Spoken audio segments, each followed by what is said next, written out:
Hi, I'm Pete Hamill, and I'm alive on South Beach.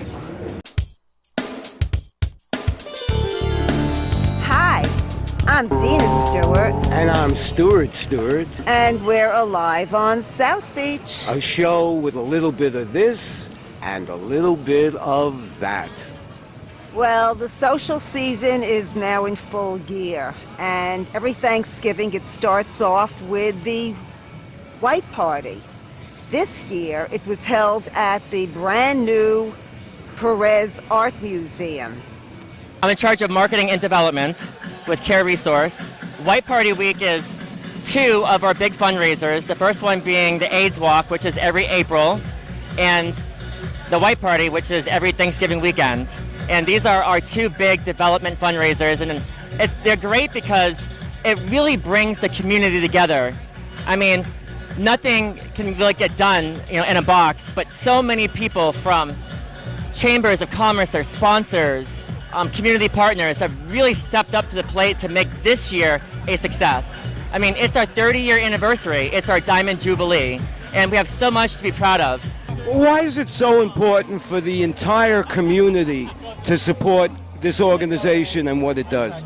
Well, number one, Care Resources, South Florida's oldest organization that really caters to fundraising for AIDS prevention, HIV prevention, and also provides medication for people desperately in need. Miami Beach is obviously a big community for the LGBT. We're afflicted by this disease more than most. So although we're all here partying and celebrating today, it's really for a good cause.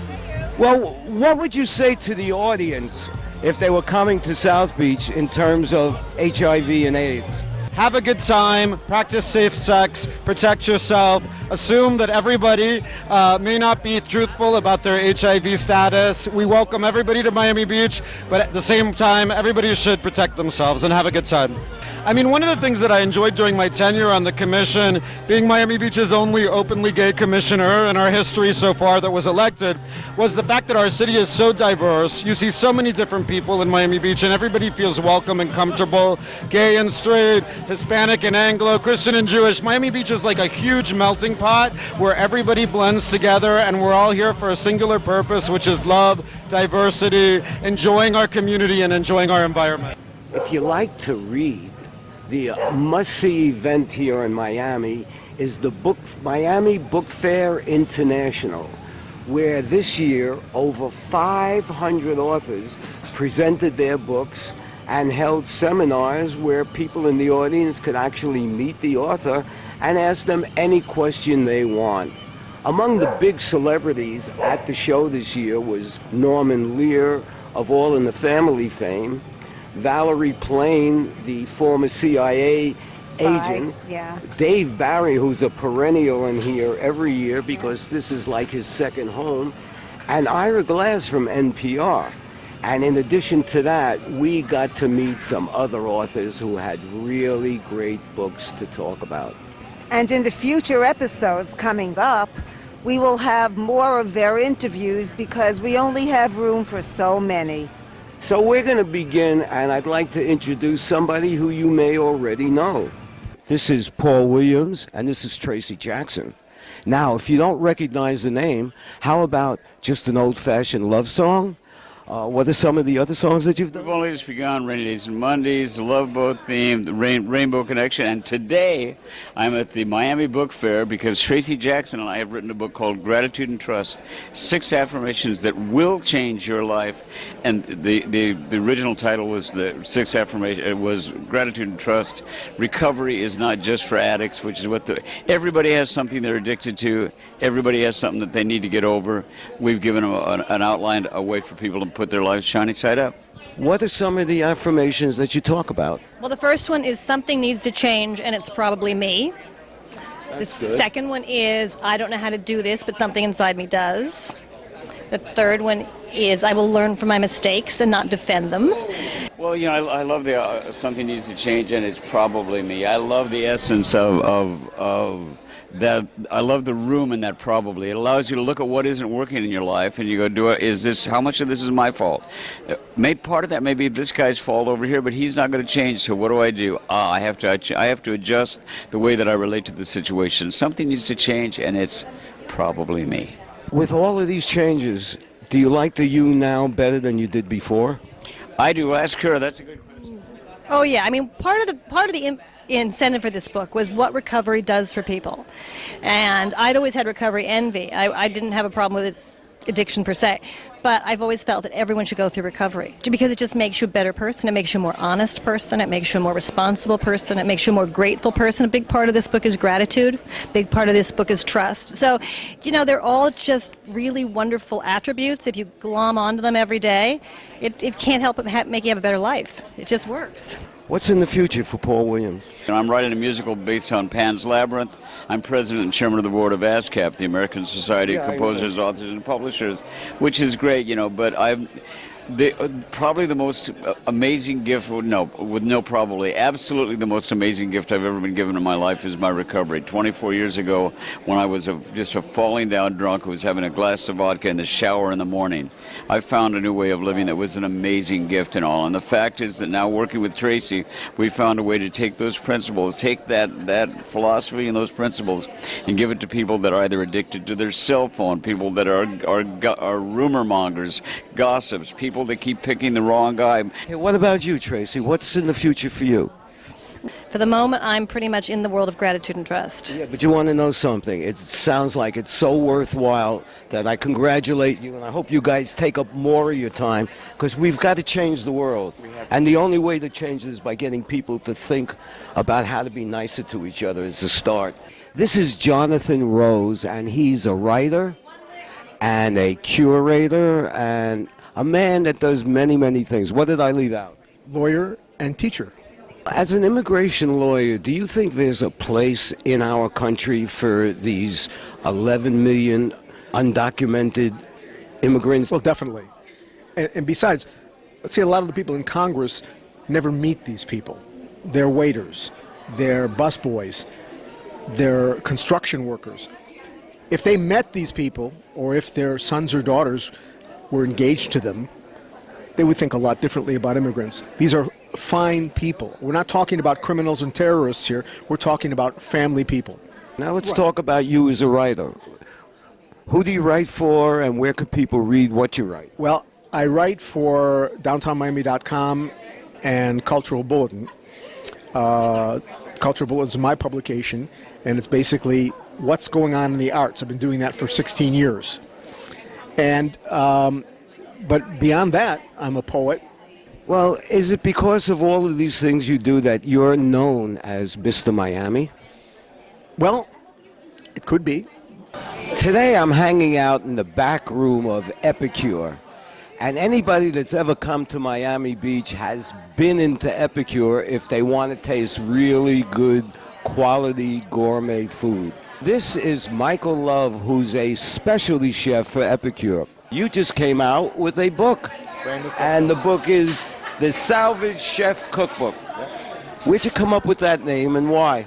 Well, some of the work that I do here at Epicure, I work in the meat and seafood department, and a lot of times I have to kind of salvage chicken, meat, and fish that might not look great for the showcase, but it's still perfectly good food. So I kind of rework it into some gourmet hot and cold food that we sell in the market. So the GM here said, well, what are you going to salvage next? It just kept coming up.